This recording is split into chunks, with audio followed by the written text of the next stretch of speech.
കുറച്ചു നാളായി മോഹൻലാലിന്റെ സിനിമാ തെരഞ്ഞെടുപ്പുകളെ വിമർശിച്ചുകൊണ്ടാണ് പ്രേക്ഷകരൊക്കെ എത്തിക്കൊണ്ടിരിക്കുന്നത്. ഇത്തവണയും അതിന് കുറവൊന്നും സംഭവിച്ചിട്ടില്ല. പക്ഷേ ഇനി വരാൻ പോകുന്ന മോഹൻലാലിന്റെ ലൈനപ്പുകളിൽ വലിയ പ്രതീക്ഷ പ്രകടിപ്പിക്കുന്നുമുണ്ട്. എന്നാൽ മോഹൻലാലിന് എവിടെയാണ് പാളിയത്? പലരും പല കാര്യങ്ങൾ പറഞ്ഞുകൊണ്ട് എത്തുമ്പോൾ മോഹൻലാലിന്റെ വരിവരിയായി ചില സിനിമകൾ പ്രേക്ഷക ശ്രദ്ധ നേടാതെ പോയി. എന്നാൽ ചില സിനിമകൾക്ക് ശ്രദ്ധയും നേടാൻ കഴിഞ്ഞു. ഇത് തമ്മിൽ താരതമ്യം ചെയ്യുകയാണ് ഇപ്പോൾ പലരും. 2020-2024 തിയേറ്ററുകളിൽ 6 വമ്പൻ പരാജയങ്ങൾ മോഹൻലാലിന് നേരിടേണ്ടി വന്നു. സ്ക്രിപ്റ്റ് സെലക്ഷനിലും അഭിനയത്തിന്റെ പേരിലും വരെ ട്രോളുകൾ ഉണ്ടായി. ആകെ ആശ്വസിക്കാനുള്ളത് നേര് പോലൊരു ബ്ലോക്ക് ബാസ്റ്ററും OTTയിൽ വിജയങ്ങളായി തീർന്ന ദൃശ്യം 2, ബ്രോഡാഡി, തൊഴുത്തുമാനും ആന്തോളജി സീരീസിലെത്തിയ ഓളവും തീരവും ഒക്കെ മാത്രം. ദി പ്രിൻസിനും ചന്ദ്രലേഖയ്ക്കും ഇടയിൽ സ്ട്രഗിൾ ചെയ്യപ്പെട്ട ഒരു മോഹൻലാൽ ഇറയെക്കുറിച്ച് മുതിർന്ന മോഹൻലാൽ ആരാധകർ പലരും പറഞ്ഞ് കേട്ടിട്ടുണ്ട്. എന്നെ സംബന്ധിച്ച് ആ ഒരു കാലഘട്ടം കുട്ടിക്കാലത്തിന്റെ ഭാഗമായതുകൊണ്ട് തന്നെ ഓർമ്മകളിൽ ശേഷിക്കുന്നില്ല. ഓർമ്മ വെച്ച ശേഷം ഇത് ആദ്യമാണ് മോഹൻലാലിന് ഇത്രയും കഠിനമായൊരു സ്ട്രഗിളിംഗ് പീരീഡ് ഉണ്ടാവുന്നതായി കാണുന്നത്. പക്ഷേ ഈ ഒരു ഘട്ടത്തിൽ പോലും അദ്ദേഹത്തിന്റെ അടുത്ത റിലീസിന്റെ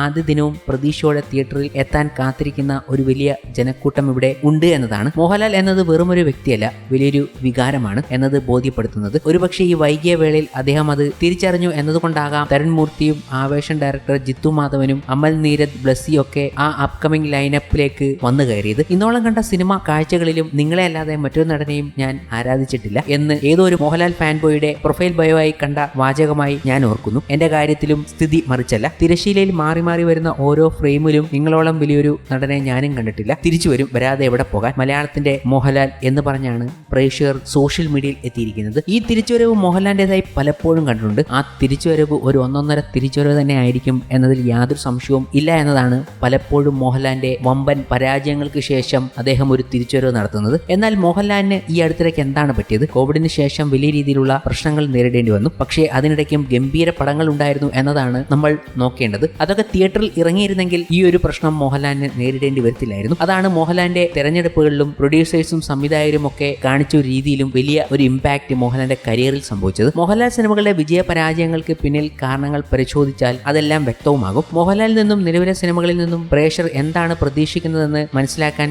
ആദ്യം ശ്രമിക്കുക. മോഹൻലാൽ അടുത്തിടെ വിജയിപ്പിച്ചതും നന്നായി സ്വീകാര്യമായതുമായ സിനിമകൾ കാണണം. തുടർന്ന് തിരക്കഥകൾ തിരഞ്ഞെടുക്കുമ്പോൾ മോഹൻലാൽ ഈ ചിന്താഗതി മാറ്റാം. സംവിധായകർ ഒരു മികച്ച തിരക്കഥയും സംവിധാനവും തിരഞ്ഞെടുത്തതിന് ശേഷം 2003 ശേഷം അരങ്ങേറ്റം കുറിച്ച അസോസിയേറ്റ് ഡയറക്ടർമാരെയോ നിലവിലെ സംവിധായകരെയോ തിരഞ്ഞെടുക്കുന്നതാണ് നല്ലതെന്നും മോഹൻലാലിനോട് തന്നെ പറയുകയാണ് ഒരു സജഷനായി. അടുത്ത ഘട്ടം നിലവിലുള്ളത് തിരഞ്ഞെടുക്കുക എന്നതാണ്. മികച്ച സംഗീത സംവിധായകനും BGM സ്കോററും പിന്നെ ഇപ്പോഴത്തെ മികച്ച ഛായാഗ്രഹനും എഡിറ്ററും കഴിഞ്ഞ കുറച്ച് വർഷങ്ങളായി തങ്ങളുടെ അഭിനയവും സിനിമയും നിലവാരം പുലർത്തിയിരുന്നില്ല. അതിനാൽ മോഹൻലാലിന്റെ അഭിനയവും സിനിമയും ഇഷ്ടപ്പെടുന്ന ഒരു വലിയ പ്രേക്ഷകർ നിരാശയിലാണ്. പ്രധാന കാരണം കഴിഞ്ഞ കുറച്ച് വർഷങ്ങളായി മോഹൻലാൽ തിരഞ്ഞെടുത്ത തെറ്റായ തിരക്കഥകളും സംവിധായകരുമാണ് ഇതിന് പിന്നിൽ. ജിത്തു ജോസഫ്, പൃഥ്വിരാജ് സുകുമാരൻ, നെൽസൺ എന്നിവർ മാത്രമാണ് കഴിഞ്ഞ കുറച്ച് വർഷങ്ങളായി മോഹൻലാലിന് നല്ല സിനിമകൾ തന്നത്. നെൽസന്റെ സിനിമയിൽ മോഹൻലാൽ ക്യാമിയോ റോളിൽ എത്തിയാൽ പോലും അതൊരു ഗംഭീര അനുഭവമാണ് പ്രേക്ഷകർക്ക് സമ്മാനിച്ചത്. അത് വളരെ മികച്ചതും പ്രേക്ഷകർ സ്വീകരിച്ചതുമായ കാര്യങ്ങളായിരുന്നു. 2020 മുതൽ 2024 വരെ പ്രേക്ഷകർ നന്നായി സ്വീകരിച്ച സിനിമകൾ, നന്നായി അഭിനയിച്ചതും നന്നായി